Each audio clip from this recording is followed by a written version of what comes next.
नगर निकाय चुनाव का काउंटडाउन शुरू हो चुका है। नगर पंचायत चकिया में भी नगर निकाय सामान्य निर्वाचन के चुनाव के क्रम में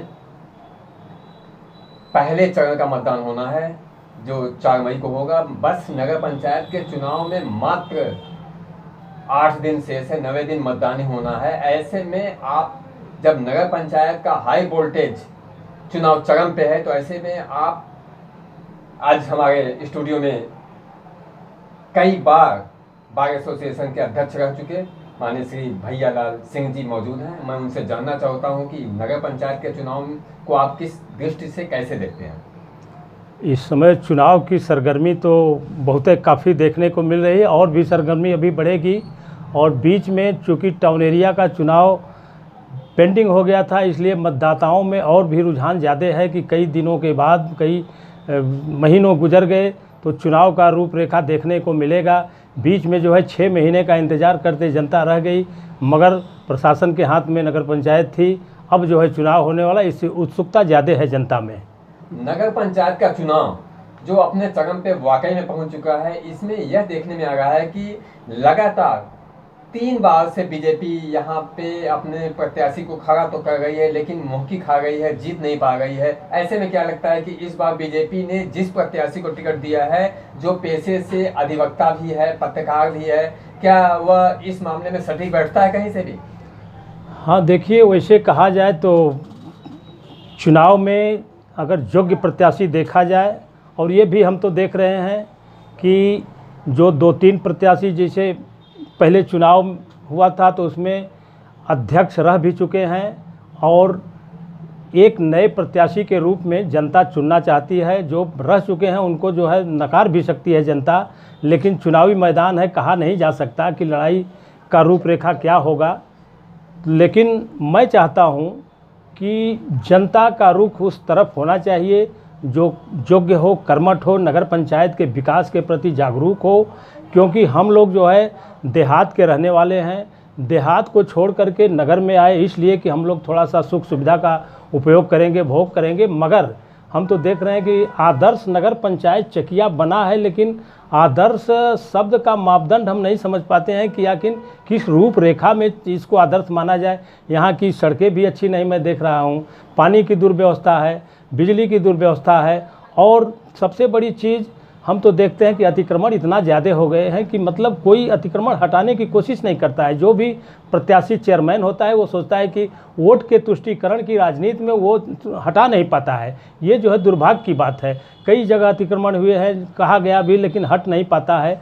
तो हम तो चाहते हैं कि जो भी प्रत्याशी जीत कर आवे, कम से कम इतना तो ध्यान दे कि अतिक्रमण पर ध्यान दिया जाए, हटा दिया जाए। मैं आपसे पूछना चाहूँगा, भारतीय जनता पार्टी और सपा, यहाँ पे 3 नेशनल लेवल की पार्टियां यहाँ पे चुनाव मैदान में हैं। भाजपा, सपा और बसपा, तीनों के प्रत्याशी चुनाव मैदान में अपनी जोर आजमाइश कर रहे हैं।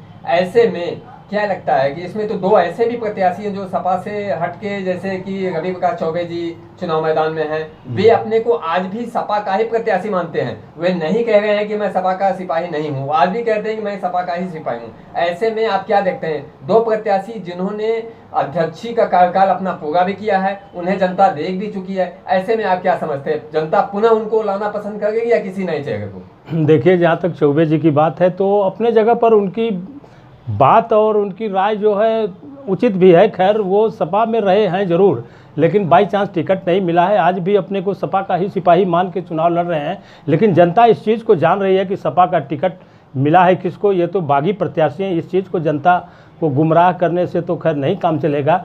सब लोग जानते हैं कि सपा का प्रत्याशी कौन है, और विगत चुनाव में तो खैर ये लोग रह भी चुके हैं, इसलिए जनता इन लोगों को परख भी चुकी है। अब आगामी चुनाव में जनता किसको चुनेगी या तो समय बताएगा, लेकिन लोगों की रुझान देखने से तो लगता है कि नए प्रत्याशी को चुनना चाहेगी जनता ज़रूर। यानी आपका कहना है कि इस बार चुने हुए को नहीं बल्कि नए को जनता आजमाइश करेगी? अवश्य इस बात को तो मैं समर्थन करता हूं कि नए रूपरेखा देखना चाहती है जनता। एक सवाल और पूछना चाहता हूं आपसे कि सबसे बड़ा सवाल यह है यहाँ पे कि नगर का विकास किस मुद्दे पे होगा, कौन लोग आएंगे जो नगर का विकास कर पाएंगे? ऐसे में अधिवक्ता समाज, क्योंकि आप एक अधिवक्ता समाज से ताल्लुक रखते हैं, एक शिक्षित समाज से ताल्लुक रखते हैं, तो ऐसे में आपका समाज किस तरफ जाता है? देखिए, ये तो मानी हुई चीज़ है कि गौरव श्रीवास्तव जी एक अधिवक्ता तो हैं और इनके पिताजी भी अधिवक्ता रहे हैं, और चूँकि अधिवक्ता परिवार से जुड़ाव है और अधिवक्ता वर्ग का रुझान जो है ज़्यादातर गौरव श्रीवास्तव की तरफ जाएगा, ये तो निर्विवाद है। हाँ, ये चीज़ जैसे अधिवक्ता परिवार से चौबे जी भी हैं, लेकिन वो प्रॉपर अधिवक्ता तो नहीं है, लेकिन उनका परिवार अधिवक्ता समाज से जुड़ाव रखता था पहले भी, और चौबे जी भी कोशिश करेंगे, हालांकि ये बात नहीं है, मगर अब अधिवक्ता समाज का झुकाव हमारे समझ से अब पूरा तो 100% नहीं कह सकते हम, लेकिन लगभग 65% लोग इनके तरफ रुझान, और भी पार्टी के लोग हैं, अधिवक्ताओं में भी कई पार्टी के लोग हैं जिनका मेल किसी पार्टी से होता आपका कहना है कि अधिकांश अधिवक्ताओं का झुकाव अधिवक्ता की तरफ? हाँ, अधिकांश है, सबका तो नहीं कर सकता, लेकिन अधिकांश अधिवक्ताओं का झुकाव और रुझान गौरव श्रीवास्तव की तरफ जाएगा। एक चीज मैं और पूछना चाहूंगा, सबसे बड़ा बात यह कि नगर पंचायत प्रशासन नगर में हमेशा कहती है कि यहाँ पे लाइट नहीं है, बत्ती नहीं है, उनके पास फंड नहीं है, लेकिन उनका किसी ऐसे चीज को बनाने के लिए जिसका कोई प्रयोजन नहीं है। अभी देखिए काली जी मंदिर परिसर में जो सुंदरीकरण कराया था, मीना जी ने करवाया था, सारे सारे ध्वस्त हो चुके हैं। क्या ऐसा ही नगर प्रशासन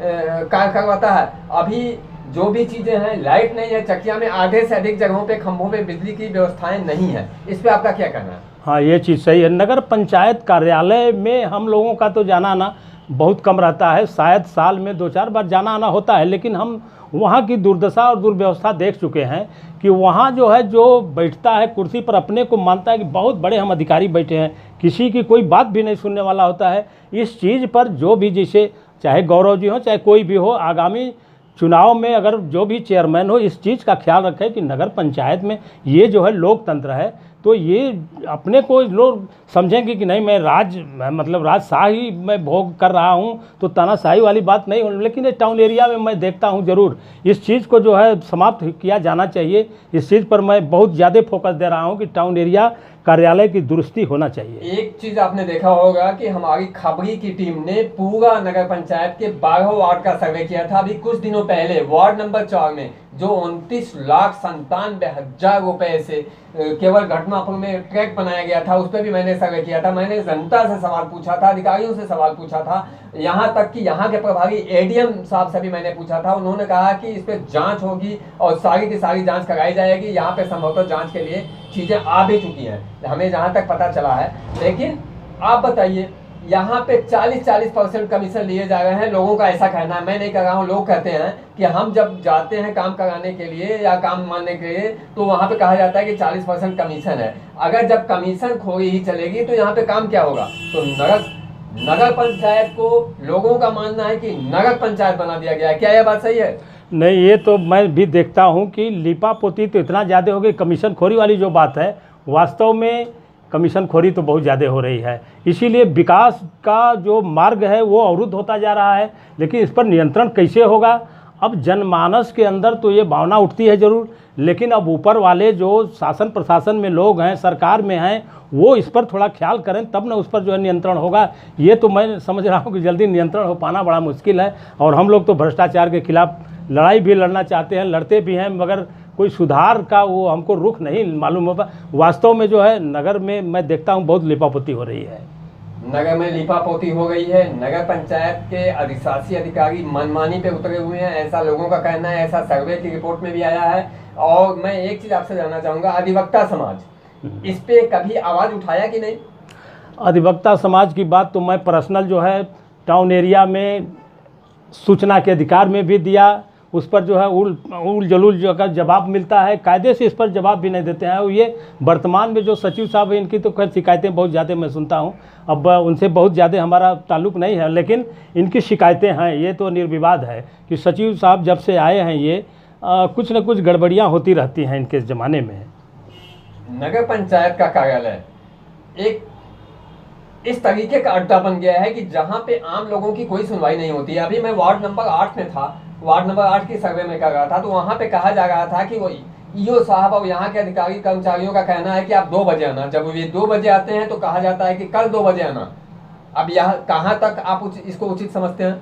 नहीं, एकदम उचित है। अब जो है इस समय चूँकि प्रशासन की देख रेख में नगर पंचायत था, तो अब चुनाव हो जाएगा तो चेयरमैन के अंडर में जब हो जाएगा तो उसमें सचिव महोदय पर थोड़ा अंकुश लगाना बहुत ज़रूरी है। नहीं तो ये तो नगर पंचायत को इतना ध्वस्त कर देंगे, बदनामी होगी, कलंकित नगर पंचायत हो जाएगा। तो इस पर थोड़ा सा भावी अध्यक्ष को जो है नियंत्रण रखना पड़ेगा। एक आखिरी सवाल, यहाँ पे सारे के सारे 6 प्रत्याशी चुनाव मैदान में हैं, इसमें से 2 ऐसे प्रत्याशी हैं जो अपने कार्यकाल पूरा करके चुनाव मैदान फिर पुनः लग रहे हैं, पुनः अध्यक्ष होना चाहते हैं, और बकिया जो प्रत्याशी हैं और वे पहली बार चुनाव में अपनी जोर आजमाइश कर रहे हैं। सबसे बड़ी पार्टी के रूप में बीजेपी, भारतीय जनता पार्टी से यहाँ पे गौरव श्रीवास्तव जी चुनाव लड़ रहे हैं, जो अधिवक्ता भी हैं। ऐसे में आप चकिया की जनता को क्या संदेश देना चाहेंगे?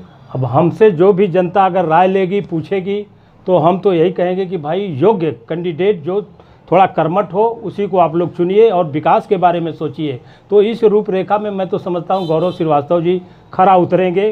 पूरी उम्मीद है कि गौरव श्रीवास्तव को खरा उतरना चाहिए, और चूँकि अन्य लोगों को हम लोग देख भी चुके हैं, तो यह तो निर्विवाद है कि अगर होंगे तो कुछ न कुछ करेंगे, उम्मीदें हैं जनता की। खबरी की इस टीम के साथ वार्ता करने के लिए बहुत बहुत धन्यवाद। आप हमारे खबरी के स्टूडियो में आए। मैं पुनः चाहूँगा कि जैसे ही चुनाव 4 मई को समाप्त होगा, मैं 5 मई को ही आपसे उम्मीद करूँगा कि आप हमारे इस खबरी के स्टूडियो में आएंगे, और मैं तो उस समय एग्जिट पोल भी दिखाऊंगा आपको चुनाव के बाद कि नहीं पब्लिक का क्या रुझान है। हमारा एग्जिट पोल इसके पहले भी आया था, जिसमें गौरव श्रीवास्तव को नंबर 1 पे पब्लिक ने दिखाया था कि नहीं यह जो है भारतीय जनता पार्टी से पहले प्रत्याशी हो सकते हैं। ऐसा ही हुआ। हमारी एग्जिट पोल कहीं से भी गलत नहीं जाती है। मैं पुनः एग्जिट पोल आपको दिखाऊंगा, लेकिन चुनाव की तिथि समाप्त होने के बाद खबरी टीम में आए। बहुत बहुत धन्यवाद वकील साहब, अध्यक्ष जी, आपका हमारी पूरी खबरी टीम बहुत शुक्रिया अदा करती है। चलिए, हमारे तरफ से भी धन्यवाद, आपको आपने बुलाया।